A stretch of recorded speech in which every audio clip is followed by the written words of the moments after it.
बंगाल चुनाव के वोटों की गिनती से पहले टीएमसी की याचिका पर सुप्रीम कोर्ट से बड़ी खबर सामने आई है। टीएमसी की याचिका पर सुप्रीम कोर्ट में सुनवाई के बाद ममता बनर्जी को बड़ी राहत मिली है। ममता बनर्जी की पार्टी तृणमूल कांग्रेस के वकील कपिल सिब्बल ने इसे बड़ी जीत बताई है। कहा कि यह लोकतंत्र की जीत है। कोर्ट के इस फैसले को जीत बताते हुए वकील कपिल सिब्बल मीडिया पर जबरदस्त बरसे हैं। मीडिया को गोदी मीडिया बताते हुए बरसते हुए कपिल सिब्बल ने आरोप लगाया कि मीडिया तथ्यों को तोड़ मरोड़ कर पेश कर रहा है। फायर होते हुए कपिल सिब्बल ने कहा कि मीडिया याचिका खारिज होने का ढिंढोरा क्यों पीट रहा है। ममता बनर्जी की याचिका पर सुप्रीम कोर्ट में सुनवाई में क्या हुआ, कोर्ट रूम का पूरा एक्शन बताते हुए कहा कि मीडिया तो अमित शाह जी से भी आगे निकल गया। मीडिया तो ऑलरेडी भारतीय जनता पार्टी को बंगाल में जीता चुका है। जहां एक तरफ अमित शाह का कहना था कि वो 170 सीटें जीतने वाले हैं, उनकी 170 सीटें आएंगी, लेकिन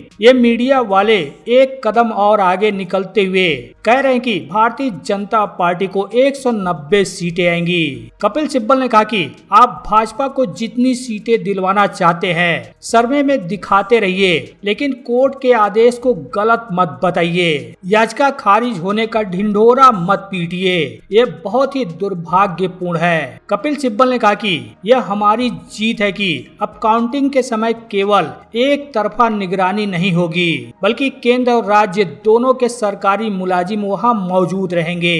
कपिल सिब्बल ने इसे लोकतंत्र की जीत बताते हुए कहा कि किसी की याचिका की हार नहीं हुई है। ममता बनर्जी की याचिका पर सुप्रीम कोर्ट में क्या हुआ और मीडिया क्या खबरें चला रहा है, कोर्ट रूम का एक्शन बताते हुए कपिल सिब्बल ने कहा कि मीडिया सुबह से ये खबरें चला रहा है कि हमारी याचिका खारिज हो गई। कपिल सिब्बल ने इसे ममता बनर्जी और लोकतंत्र की जीत बताते हुए क्या बताया है, पहले आप वो सुनिए, फिर आपको बताएंगे कि असल में पूरा मामला क्या है।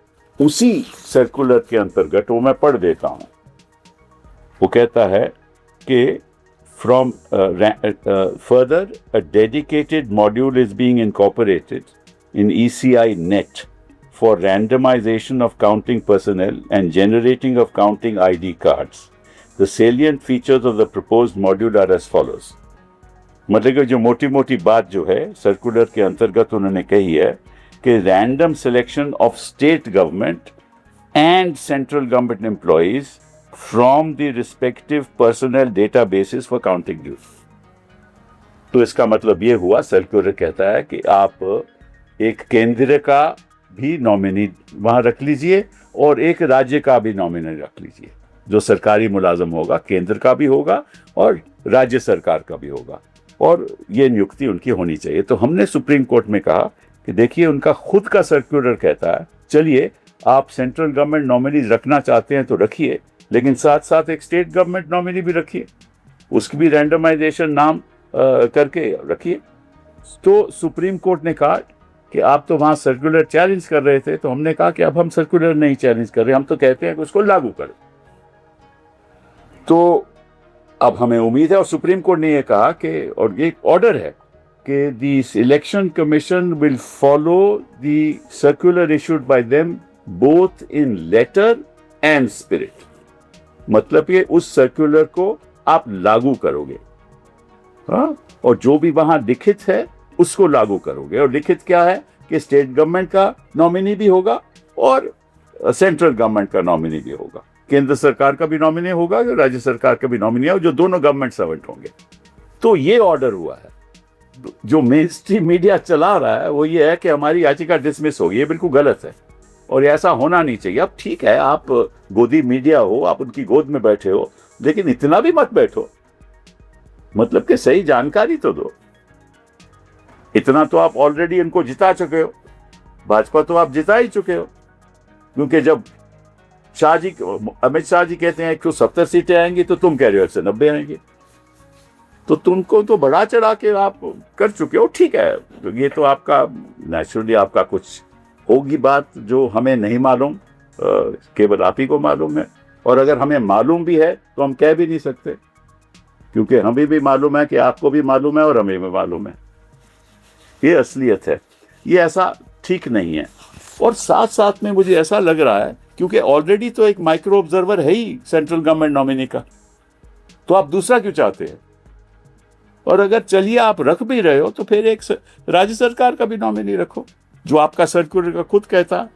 दरअसल आपको बता दें, चुनाव आयोग के खिलाफ तृणमूल कांग्रेस ने सुप्रीम कोर्ट में याचिका लगाई थी, जिस पर 2 मई को सुनवाई हुई। यह याचिका कलकत्ता हाई कोर्ट के उस आदेश के खिलाफ दायर की गई थी, जिसमें कोर्ट ने टीएमसी की उस अपील को खारिज कर दिया था, जिसमें पश्चिम बंगाल विधानसभा चुनाव में वोटों की गिनती के दौरान पर्यवेक्षकों के तौर पर केवल केंद्र सरकार और पीएसयू सार्वजनिक क्षेत्र के उपक्रम के कर्मचारियों की तैनाती को चुनौती दी गई थी। इसी मामले पर शनिवार 2 मई को सुप्रीम कोर्ट में सुनवाई हुई। टीएमसी के तरफ से वकील कपिल सिब्बल ने चुनाव आयोग द्वारा जारी एक सर्कुलर का हवाला दिया। हवाला देते हुए कहा कि इसमें कहा गया है कि विभिन्न हलकों से विसंगति को लेकर आशंकाएं जताई गई है। वे केंद्र सरकार के एक और प्रतिनिधि की मांग कर रहे हैं। क्या यह राज्य पर उंगली नहीं उठा रहे हैं? लेकिन वहीं दूसरी तरफ खबरें यह चली कि सुप्रीम कोर्ट ने एडिशनल सीईओ के फैसले को दखल देने से इनकार कर दिया। सुप्रीम कोर्ट ने इसमें माना कि चुनाव आयोग का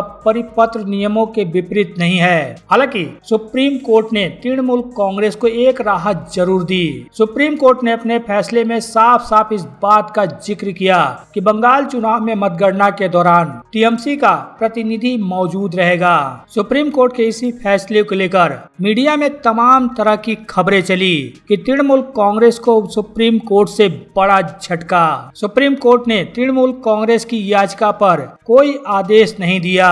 इस तरह की तमाम खबरें चली, लेकिन कपिल सिब्बल ने कहा कि यह कहना कि टीएमसी की याचिका खारिज कर दी गई है, यह गलत है। कपिल सिब्बल ने कहा कि कोर्ट ने हमारी दलील पर सहमति भी जताई है। कपिल सिब्बल ने बताया कि सुप्रीम कोर्ट ने वोटों की गिनती के लिए केंद्र सरकार के कर्मचारियों की तैनाती को लेकर टीएमसी की याचिका खारिज नहीं की, बल्कि चुनाव आयोग के सर्कुलर को लागू करने की उनकी दलील से सहमति भी जताई है। प्रेस कॉन्फ्रेंस में कपिल सिब्बल ने बताया कि चुनाव आयोग के सर्कुलर में ही बंगाल विधानसभा चुनाव के लिए वोटों की गिनती के दिन केंद्र सरकार और राज्य सरकार दोनों के कर्मचारियों को तैनात करने की बात कही गई थी। उन्होंने बताया कि सुप्रीम कोर्ट ने कहा कि इस मामले में और किसी आदेश की आवश्यकता नहीं है, सिवाय इसके कि चुनाव आयोग 13 अप्रैल के सर्कुलर का पूरी तरह से और सही भावना के साथ लागू करे।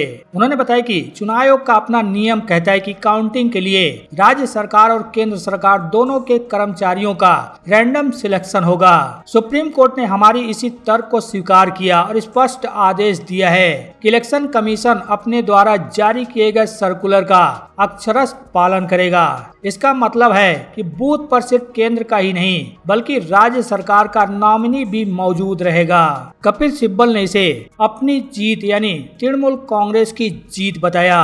कहा कि यह हमारी जीत है कि अब काउंटिंग के समय केवल एक तरफा निगरानी नहीं होगी, बल्कि केंद्र और राज्य के दोनों के सरकारी मुलाजिम वहां मौजूद रहेंगे। कपिल सिब्बल ने इसे लोकतंत्र की जीत भी बताया।